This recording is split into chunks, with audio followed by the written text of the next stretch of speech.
সুপ্রিয় দর্শক শ্রোতা, আসসালামু আলাইকুম। আশা করি সবাই ভালো আছেন। তো আমি আপনাদের দোয়ায় অনেক ভালো আছি। তো আমাদের যে এই গরুটা, আপনারা জানেন অনেক আগে এটা প্রেগনেন্ট ছিল। তো এটার বাচ্চা দেওয়ার ডেট হয়েছে, অনেকেই জানতে চাইছেন গরুগুলোর কী অবস্থা। তো সেক্ষেত্রে আমি আপনাদের জানাই দিই, এই গরুটাকে আমরা একটা বীজ দিছিলাম, সেটা হচ্ছে রেড ফিজিয়ান, আমেরিকান ডেয়ারির 100% রেড ফিজিয়ানের বীজ দিছিলাম। তো আরেকটা বকনা বাচ্চা হয়েছে আল্লাহর রহমতে। তো আপনাদেরকে আমি দেখাচ্ছি যে বাচ্চাটা আপনারা দেখলে মনে করবেন আপনারা আমেরিকা চলে আসলেন নাকি, বুঝলাম না, এরকম একটা কিছু আমি দেখাইতেছি। ওয়েট, চলেন বাচ্চাটার কাছে যাওয়া যাক। এই যে দেখেন, এই বাচ্চাটা হইতে আমাদের অনেক কষ্ট হয়েছে। এই যে বাচ্চাটা, এটা হচ্ছে একটা বকনা বাচ্চা। এটা সম্পূর্ণ, এখন এটার বয়স হচ্ছে গিয়ে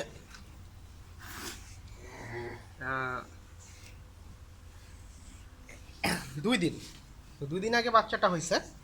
তো তখন হওয়ার ভিডিও আমি দেখাইতে পাই নাই, কারণ আমি ওদিনকে গরু কিনতে গেছিলাম হাটে। তো তাও আমি এটাকে ডেলিভারি করাই গেছি। তো এই বাচ্চাটা 2 দিনের বাচ্চা, মোটামুটি একটা 1.5 মাসের বাচ্চার সমান গ্রোথ হয়েছে, অনেক বড় বাচ্চা হয়েছে। তো এই গরুটা পেটে বাচ্চা আটকে গেছিলো, 4 জন মিলে অনেক কষ্টে এটা ডেলিভারি করাইতে হয়েছে। তো অবশেষে আমাদের কাঙ্ক্ষিত বাচ্চাটা হয়েছে, কিন্তু এটা বকনা বাচ্চা হয়েছে। আমরা সার বাচ্চা হলে আরও খুশি হইতাম, কারণ আমাদের প্রত্যেকটা বাচ্চাই বকনা। এই যে এখানে একটা বকনা আছে, এটা জার্সির বাচ্চা। আর এই যে এটা হচ্ছে প্রথমে হয়েছিল, এটা 100% ফিজিয়ান, রেড না, ফিজিয়ান বীজের বাচ্চা। আর এটা হচ্ছে 100% রেড ফিজিয়ান বীজের বাচ্চা। তো 100% রেড ফিজিয়ান বা বীজের বাচ্চা ম্যাক্সিমাম 75% এটা আছে পার্সেন্টেজ, কারণ ওর মাও রেড ফিজিয়ান 50%, আর ও যেহেতু 100%, তো 25 ধরলাম, তো 75 এটাই আছে। আর এটা পার্সেন্টেজ মাশাল্লাহ বিদেশি গরুর মতো, বাইরে যে রেড ফিজিয়ানগুলো হয় ওরকম। তো হওয়ার পরে ওকে গোসল টোসল করায় দেওয়া লাগছে, এখনও গোসল করায় দেওয়া লাগে, কারণ এর পার্সেন্টেজ বেশি। তো আবহাওয়া সুন্দর, আমাদের আবহাওয়া সুন্দর, সেই কারণে আমাদের এত ভোগা লাগে নাই।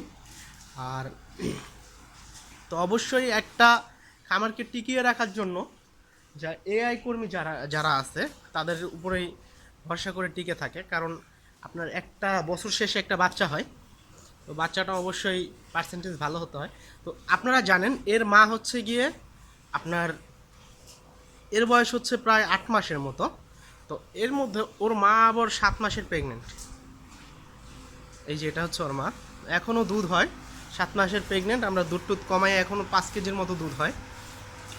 এটা হচ্ছে ওর মা, 7 মাসের প্রেগনেন্ট। তো এটার 5 কেজি দুধ হয় এখনও। প্রেগনেন্ট আমরা চেক করছি, প্রেগনেন্সি আছে ইনশাল্লাহ। তো এটা বাচ্চা দিলে আপনাদেরকে দেখাবো। এই গরুটার এখনও উলান পালন হয় নাই, নতুন গরু, এটা আরও সময় নেবে। তো আশা করতেছি 8-10 কেজি দুধ এটাও হবে সকালে, বিকালে 5-6 কেজি হবে, 4 কেজি। তো এই যে এখানে দেখেন, এগুলো একটা গরু দাঁত হয় না, এই গরুটাও দাঁত হয় নাই। আর এই যে এটা দহন করতেছে 1.5 মাস হয়ে গেছে প্রায়, এটার এখনও দাঁত পড়ে নেই। 3 মাস, সরি 1.5 মাস না, 3 মাসের কাছাকাছি হচ্ছে, কিন্তু এখনও দাঁত পড়ে নেই গরুটার।